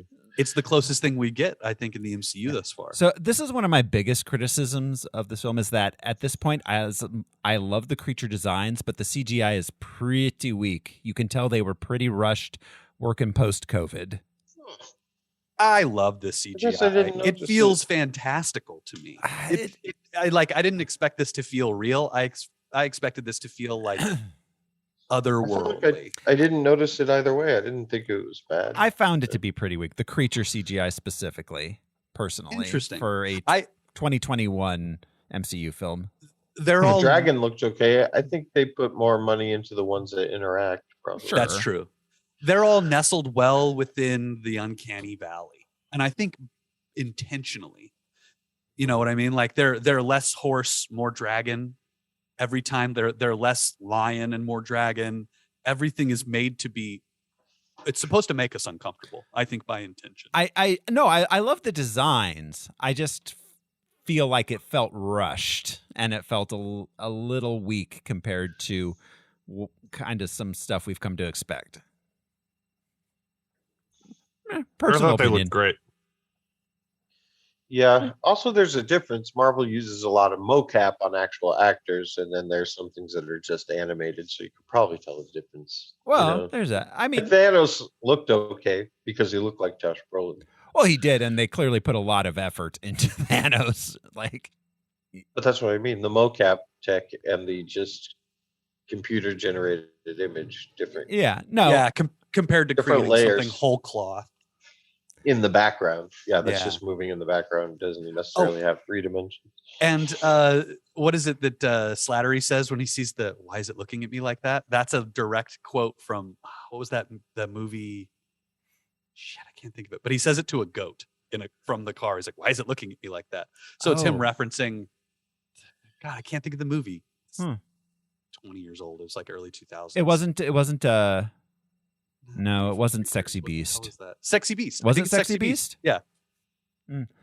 Wow, I didn't catch that. All right, so they get there at the village. They are not immediately welcomed, but we meet Ying Nan, who is their aunt. She vouches for them, says they're allowed to stay. She explains the history of Ta Lo. Has Ta Lo ever seen a car? I don't think anybody's ever driven a car there. Well, they call it a car, but yeah, I think it's pretty funny that they just drive. They just drive up. Yeah. Like, in any other MCU thing, they would have used a portal. The fact that they used a car is beautiful to me. It is so stupid that it works. Even the dad Wing. Well, I mean, anyways, they drove through a he portal. takes a car. Yeah, they did drive through a portal, but yeah. So they, let's see, thousands of years ago, the universe containing the village was attacked by the soul-consuming Dweller in Darkness and its soul eaters. It was saved by a dragon called the Great Protector, who helped seal the Dark Gate to the Dweller's world. According to Nan, the Dweller in Darkness has been impersonating the wife so that Wenwu will use the 10 rings to open the gate. Shang Chi. But that's something that it's been doing since it was captured, is trying to lure people in to get it out. Mm-hmm. So that's a horror trope. We briefly touched on the rings, and we're going to get into more of the dynamics of how the rings work and all that stuff. But Wenwu is drawing energy from the world, right? From the outside world and pushing it out of the rings. When we see the mom fighting with the rings, she is just controlling the rings with her own moving energy. them. Right, which is also what Shang-Chi ends up doing when he's fighting his dad later. We see them as orange, right? Whenever somebody is using their own internal power. Not to get into the MCU too much with the orange soul stone, soul energy is orange, whatever. Or the Kang energy. That's like when it's nefarious, it's bluish. Yeah. It has that. I think that's them drawing on outside power, like being power hungry is blue. You know, they show it as blue energy, whatever. But him putting the rings back on, he's drawing from this outside power. That's where the voices started to creep into his head, was because he's trying to absorb as much power. And the thing is like, oh, cool, I can speak to that. Yeah. Huh. The color's they keep fan theories and leaks. It's like, for instance, the Time Authority, when their doorway portal opens, it's a different color than the one Reed Richards walks out of in Multiverse of Madness. Now, comic wise, that's Doctor Doom technology, but it's probably going to be Kang technology. So the colors do matter. We just don't know exactly yet. But I agree with you. I think it harnesses energy around itself, quantum energy. Yeah. So let's see. Shang-Chi, Xiaoling, and Katie join the villagers. They start training and preparing for Wenwu's arrival. With dragon scale weapons. Dragon scale weapons, yep. And it's a trope, but it's so great that it wasn't heavy-handed, that they allowed Katie to find her true purpose without having one of those sloppy scenes of just like, if you just put your mind to it, you can, like she says it, but finally realizes that she just gives up on it. She gets in her own way all the time. She's just kind of rambling to this woman, and the woman's like, okay, try this. Yeah, well, she does get told at one point, if you don't, I can't remember the exact phrase. Oh, she says, if you aim at nothing, you hit nothing. Yeah. Right. Which is what she's talking about. Like, she's never tried. It's not that she's failed at life. She hasn't gotten out of her own way. She has a degree from Stanford or from Berkeley. Berkeley, yeah. Yeah. Which is a hard school to get into and a hard school to get a degree from. Oh yeah. And with honors. Yeah, an honors degree. Yeah. So it's neat that she is fully capable. Yeah. Just and doesn't it have touches the internal on motivation. It touches on that stereotype without bringing it to the forefront of, out of any culture, maybe the East Indians as well, but the Chinese, when they come to the United States, they expect the next generation to do worldly better. And, that tiger mom attitude kind of thing. Like, we didn't come here and work shitty jobs so you can park cars. That is an interesting aspect of this film, which we as four white dudes can't really understand or touch on, is that pressure on especially Asian first generation Asian Americans. Yeah. Our parents' generation, the boomers, they absolutely looked us in the eye and said, "You're not going to have it better than we did." Oh yeah. We promise. We're going to make fucking sure. Yeah, we're going to fuck you over pretty good, guys. Yeah. The first unions? one to drop that. They read about it in a history book. Oh, everything. Yeah, we're going to invent credit scores out of thin air just to fuck with you. This movie does such a good job of defying stereotypes.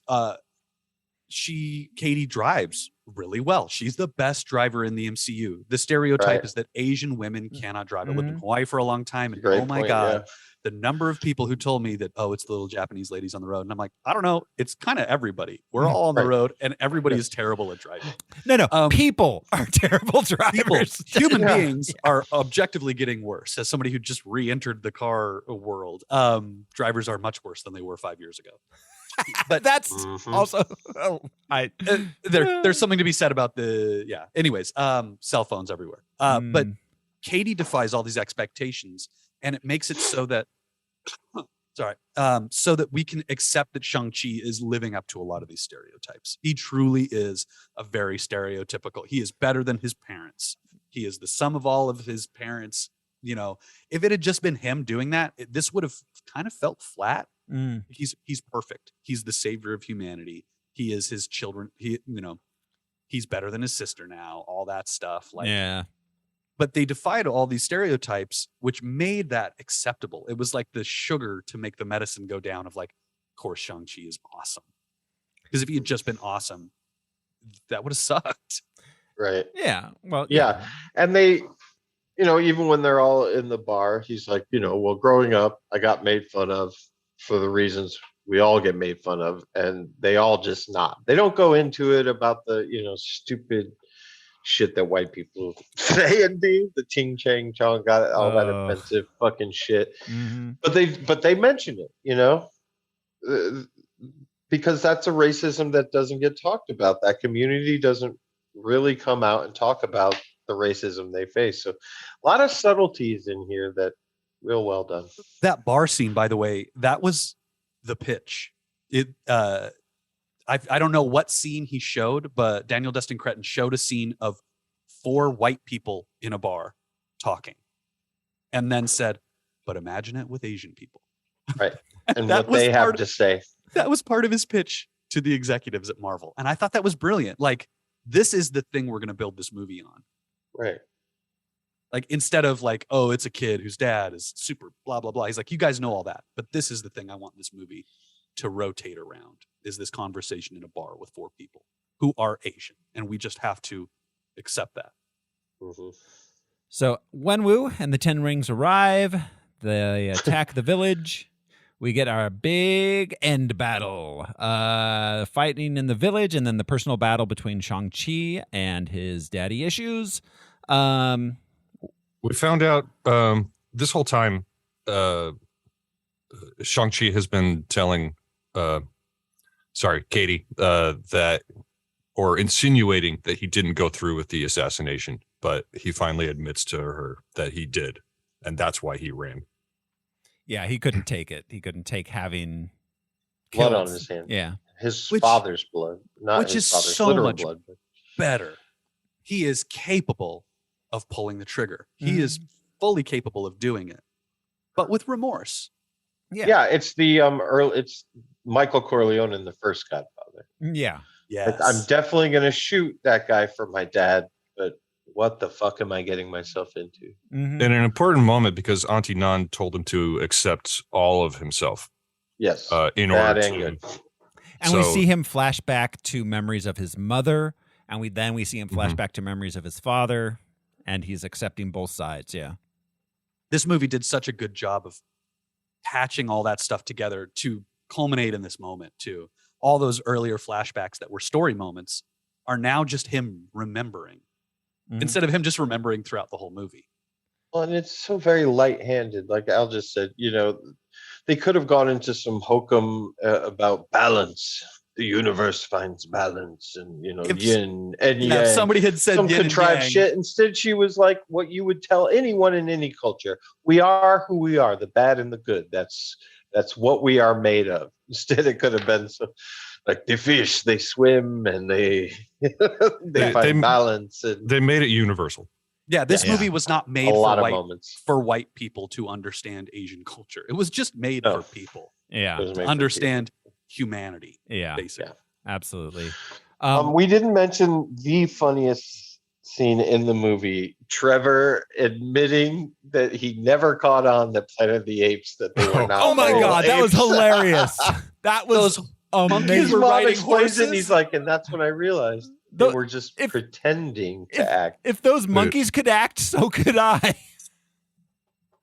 How did they teach those monkeys to ride horses? Oh, the monkeys aren't riding horses. The monkeys are acting like they're riding horses.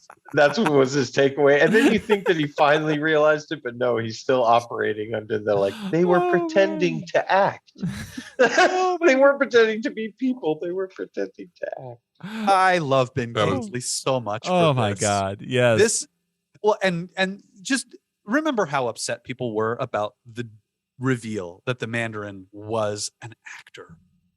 And that he was white, that he was a British actor.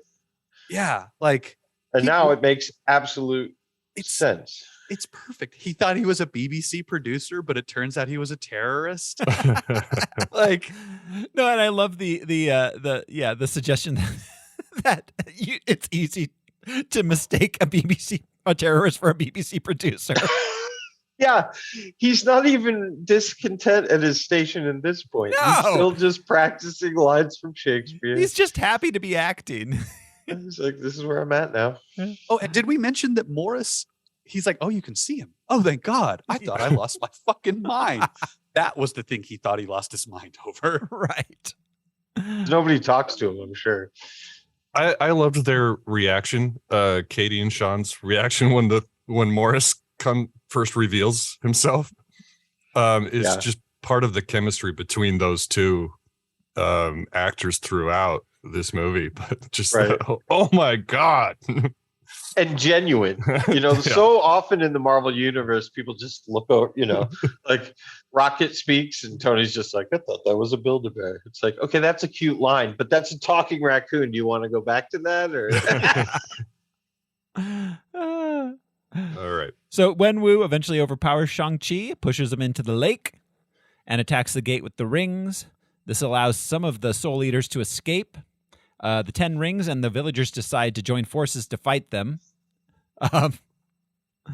Let's see. While he's in the lake, the Great Protector revives Shang-Chi. He's the dragon, and Shang-Chi rides the dragon in from the lake into battle the Soul Eaters. Wenwu and Shang-Chi fight some more. Shang-Chi gains the upper hand by gaining power over some of the rings. Trevor and Morris play dead. Yes, Trevor and Morris pretend. Yeah, they're acting. I love it. He's playing dead, but he coats it in I'm acting dead. Like it's okay because he's an actor. Morris is mourning his death, and he tells him like, "No, I'm acting, love." And it just like they both lie down together. Yeah, Morris little flops on his back. Yeah, yeah. So the Dweller in the Darkness escapes from the gates. He attacks Shang-Chi. Wenwu sacrifices himself, saving Shang-Chi and giving him the rings before the Dweller in the Darkness kills him. Shang-Chi, the Great Protector, Xiaoling, and Katie work together to slay the Dweller in the Darkness. Tony Leung, man, the look on his face, again, this guy, one of the best actors that's ever been in the MCU. He looks at his kid and it speaks volumes of like, oh my God, I did this. Yeah, the spell was broken. He knew his wife wasn't in there. I'm so sorry. Here, have my rings. Yeah. All without words. Yeah. So, yeah. With these rings, great. Ivy bled. Yeah. Because if that had been like fucking Howard Stark to Tony, he'd have been like, Tony, you're the chosen. I love you, my son. I put my brain inside your brain. You're meant to carry on the future. Like, we've heard Howard Stark say the shareholders. Yeah, Tony, keep our generational wealth intact. Lobby Congress to keep tax rates low, please. You got it, Dad. Buy Twitter. So Tony Stark would absolutely have bought Twitter. Anyways. Oh yeah. He would have started it. He'd have put it in our brains and charged us $20 a day for it, like he did with Extremis. Later we get the funeral ceremony for those that fell in battle. It's very pretty with all the paper lanterns. We voice over back into the bar where they're telling their old friend and her husband again about their adventures. We're back in the bar from the beginning of the movie.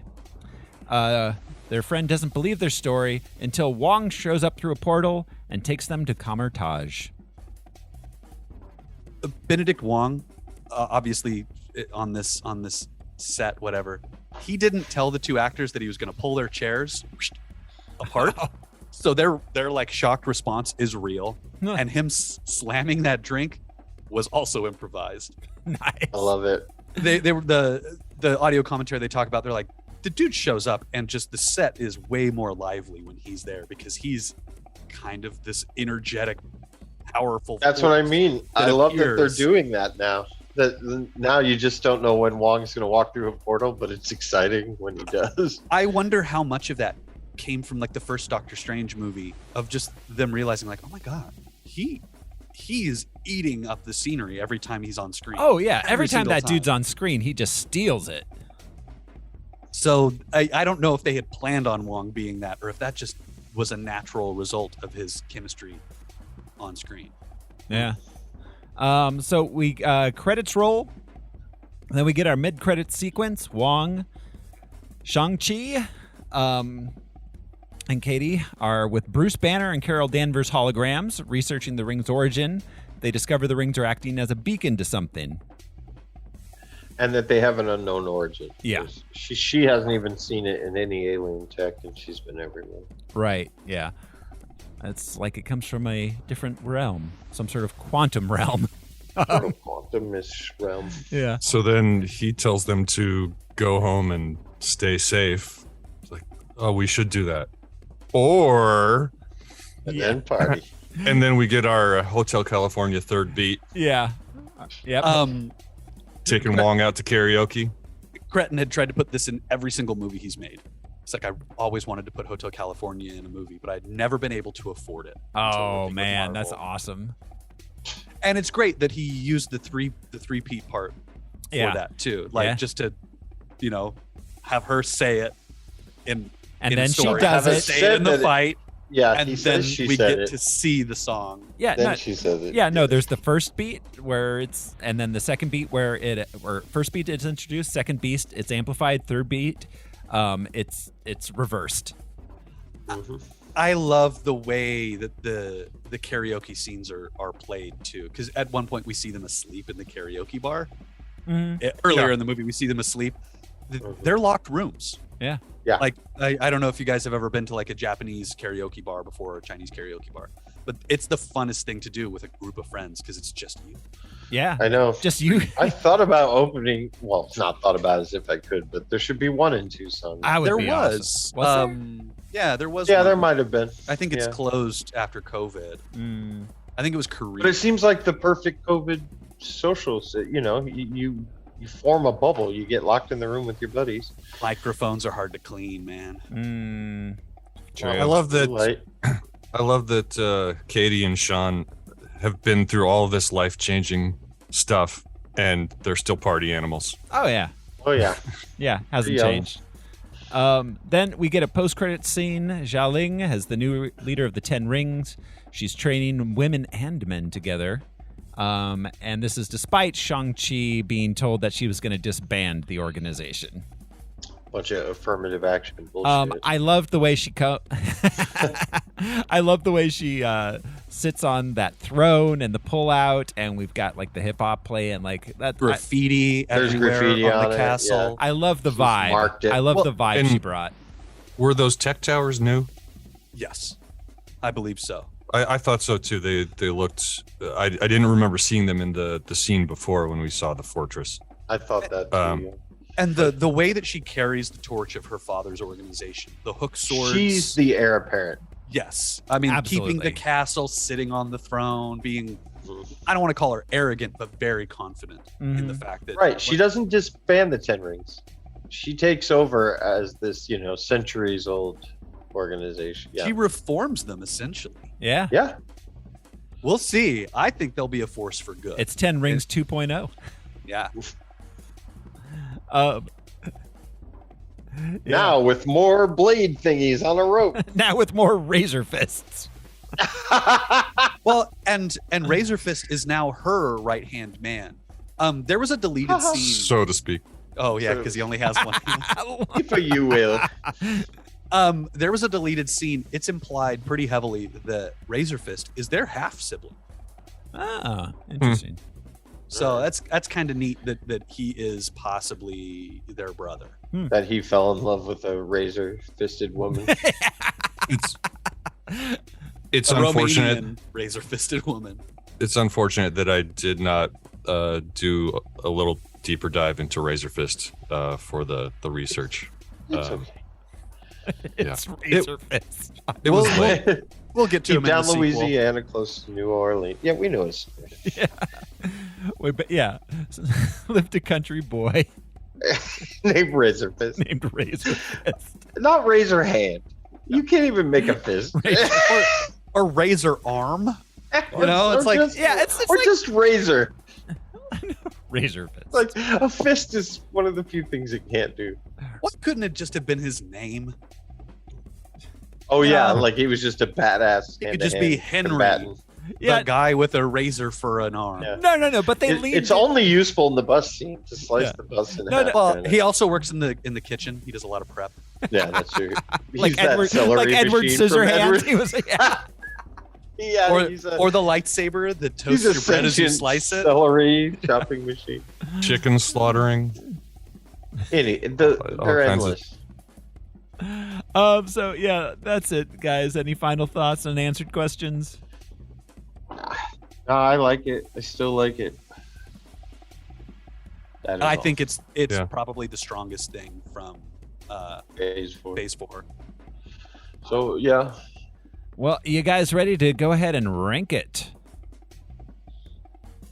Yes. Oh yeah, I forgot we have to do that. Yeah, we're back to ranking shit. Where's Black Panther? Oh, we got Black Panther. where is he? Black Panther Come we here. have at number 9. Um, Here, let me make this a little bigger for you guys. Yeah, Black Panther is at number 9, right under Thor Ragnarok and the Suicide Squad, above Iron Man. I don't know if it's better than Iron Man. I don't. I think that it's close. I think you guys all like it a little more than I do. But where would you put it, bro? Personally, I would put it down here around Ant-Man or Black Widow. Okay, that works for me. I I liked Black Widow as well, which is probably unpopular, but I did. I like the second Ant-Man more than the first Ant-Man. Yeah, I mean, I like this movie, but for me, it's a solid B-. It's not. All right, Yeah. so what? 26? Well, I know Brian Eight. likes it a lot higher. What are your thoughts, Al? Well, I'm kind of with you. There were so many good parts of the movie, but there were times, like Brian mentioned before, is like, oh wait, there's an hour left, where it felt like we were much closer to the end. I mean, There were times that it just the pacing was off. yeah, I felt like it had pacing issues, and honestly, the big CGI creature battle at the end was half a step away from being a sky beam for me personally. It almost sky beamed at the very, very end, and I'm so glad they did. That the giant CGI creature battle at the end felt a little boring to me. I've seen a lot of CGI battles. Yeah, it got a little mushy. Yeah. But But Ant-Man and Black Widow are still strong movies. yeah. This is still a strong movie, but I mean, it's, yeah, like I said, It's a decent place to put them. Put this one I think, around there. all right. I know Brian was lobbying a little higher, but so do we want to go ahead and then maybe slap it between Captain Marvel and Ant-Man? Knock it up a notch at least for Brian's. I think this is better than Captain I'm- Marvel. That's just me. Yeah, Just going up the ladder, is it better than Joker? I think a lot of things are better than Joker. Yeah, Joker. I found. I think a good bowel movement. I can. A hard stop for me is the first Spider-Man. I cannot put it above that. And Days of Future Past is the best X-Men movie we got. Yeah, I would put it under Days of Future Past. Sold. All right. There we go. We are putting it at number 24 on our big list in between Days of Future Past and Joker, which means it is time to look forward to next week's movie. And next week, we're going to be watching Venom 2, The Venoming. Carnage. Yeah, let there be. Oh, wow. Yeah, Venom 2, Let There Be Carnage. Andy Serkis directed this, though. He did. Andy Serkis, who was recently very awesome on Andor. Yeah. So that is next week on Harmless Phosphorescence. Until then, thanks for hanging out with us. This is Faceless Puffball Throw Smiley. My name is Josh CC, and I thought this movie was about the Bengals. I'm Brian Lesh, and we should probably do the responsible thing and go home. Or I'm Al Eric Weber, and every time I've tried to drive a bus, I get yelled at. Every time. Every single time. Thanks, everyone. We'll see you next time. Bye. Bye, guys.